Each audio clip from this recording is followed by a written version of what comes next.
munaasabad loogu dabaaldegayay maalinta xurriyadda saxaafadda oo ku beegan 3 bisha May taasoo sanad walba laga xuso guud ahaan caalamka ayaa lagu qabtay magaalada Kismaayo. munaasabada oo soo qaban qaabiyay ururka saxafiyiinta Jubbaland ee Chicha waxaa ka soo qayb galay wasiirro, xildhibaano iyo mas'uuliyiin kale oo ka tirsan maamulka Jubbaland. gudoomiyaha ururka saxafiyiinta Jubbaland ee loo soo gaabiyo Chicha Ahmed Caydiid Deriye oo khudbad dheer ka jeediyay madasha ayaa sheegay in uusan jirin saxafi sanadkii tagay lagu dhibaateeyay Jubbaland isla markaana aysan jirin kiis la xidhiidha tacaddi loo geystay wariye ka howlgala magaalada Kismaayo ay og yihiin isagoo hambalyo u diray guud ahaan wariyaasha Soomaaliyeed.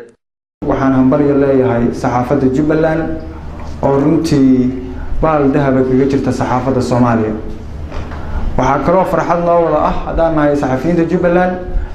in sanadii ka horeysay aan ku soo gaarnay 3 May ee kala nabad iyo badqab fara badan iyo isku duubnaan iyo in amniga wariyaasha Jubbaland ay markasta u taagan tahay wasaaradda warfaafinta iyo guud ahaan madaxda maamulka Jubbaland. waxaan garwaaqsanahay in ay saxafiyiinta Jubbaland ee ku dhaqan guud ahaan maamul goboleedka Jubbaland in ay amnigoodu muhiimsan yahay inta badanna ay ka duwan yihiin meelaha kale ee gobolada dalka marka loo fiiriyo sida la socotaan magaalooyinka Muqdisho iyo Baydhabo iyo Garowe magaalooyin badan oo waxaa jira ay ka dhaceen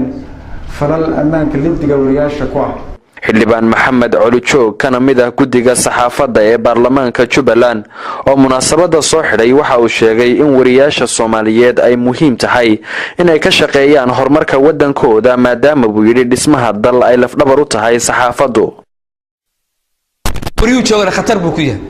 laakiin wuxuu kaga bixi karaa aqoontiisa iyo sida warka loo gudbiyo sida warka loo sheego waa wax muhiim ah qofku inuu barto waysaadka loo gudbiyo waa muhiimada koobaad weeye waad gaari doontaa Soomaaliya jaamacada ku heli jiray waagan adduunka joognay la siib wanaag laakiin hadda walafteeda dad badan bay is abaabulay inay imaato ama kulliyado saxaafadeed oo ama dawladdu abaabusho ama dad private abaabulo waa insha Allah way iman doonaan wax walba si u soo noqdaan u soo noqon meesha ku soo noqon doona dhamaantiin wada salaamaya hambaliyo dhalinyaro. sanad walba 3 May oo ku beegan maanta oo kale waxa guud ahaan caalamka laga xusaa maalinta loo asteeyay xurriyadda saxaafadda. munaasabad taas la mid ah oo ay ka soo qayb galeen dhammaan wariyaasha ka howlgala magaalada Kismaayo ayaa maanta ka dhacday Hotel Agan ee magaalada Kismaayo. Bashiir Maxamed Daahir Goobjoog Kismaayo.